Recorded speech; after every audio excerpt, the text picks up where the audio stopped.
Satan to them. You deserve better. We all do.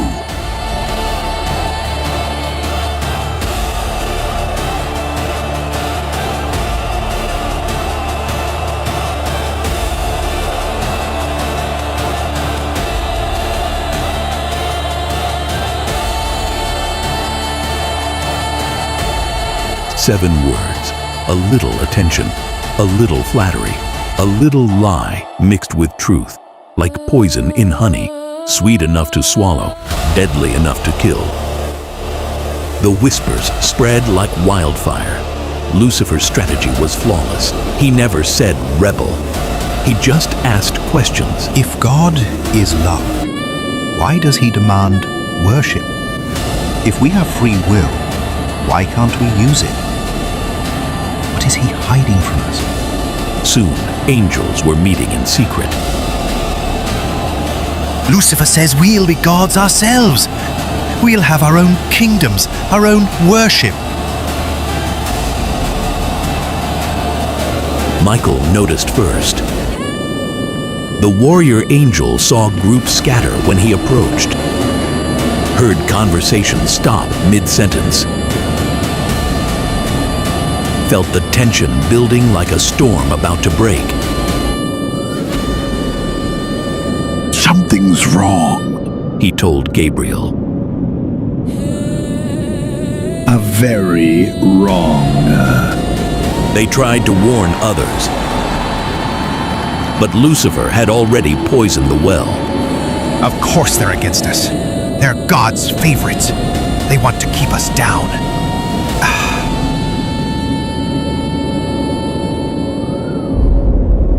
Then came the choosing. Every angel had to decide.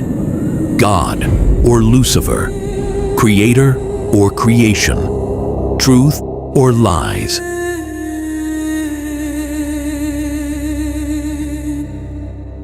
One-third chose Lucifer.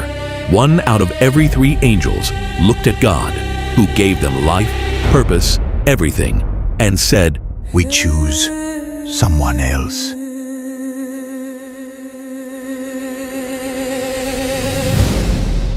The moment of truth came when Lucifer marched to God's throne, not to worship, to demand.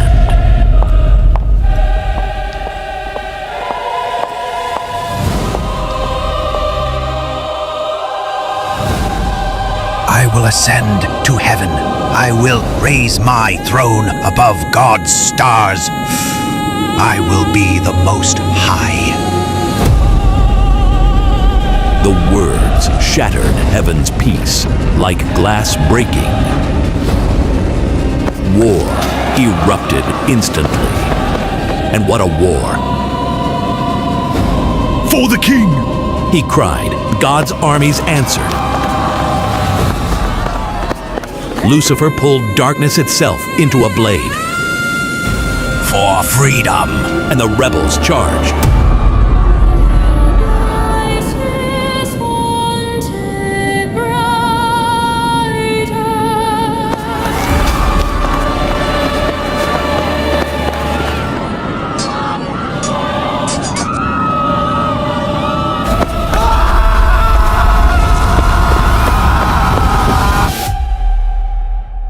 One voice against forever.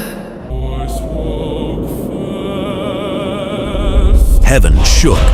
Angels who had sung together now tried to destroy each other. Swords of light crashed against shields of shadow. Wings that once danced now struck like hammers. The sound was terrible, like the universe itself was screaming. Lucifer fought with fury that could melt stars. Michael fought with righteousness that could shatter mountains. They met in the center, and their collision sent shockwaves through eternity.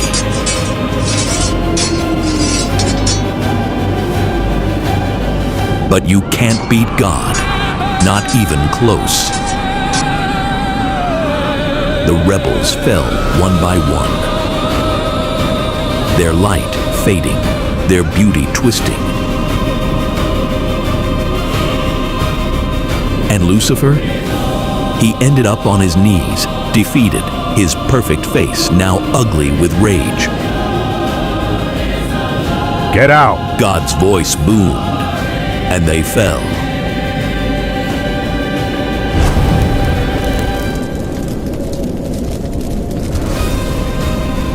One-third of heaven's angels falling into darkness. Heaven had its first war, its first losses, its first heartbreak.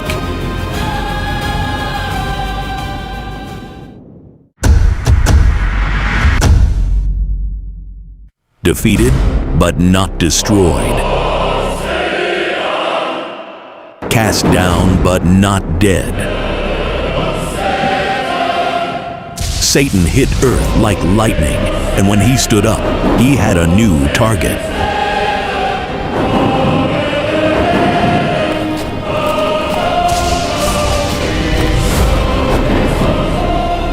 Eden. And the two humans who lived there.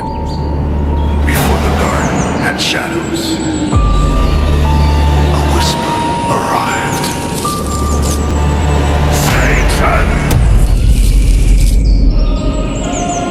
Satan had learned from his mistakes. In heaven, he'd been too obvious, too loud. This time, he would use deception like a surgeon uses a scalpel, precise, calculated, invisible, until it was too late. Adam and Eve were perfect targets. They'd never heard a lie, never seen death, never felt pain. They were like children who didn't know fire could burn. And Satan, he was about to become their teacher.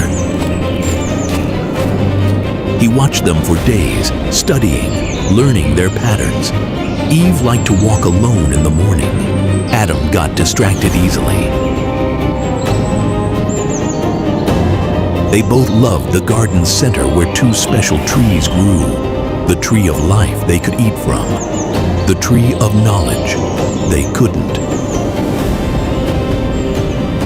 Perfect. Satan whispered. He took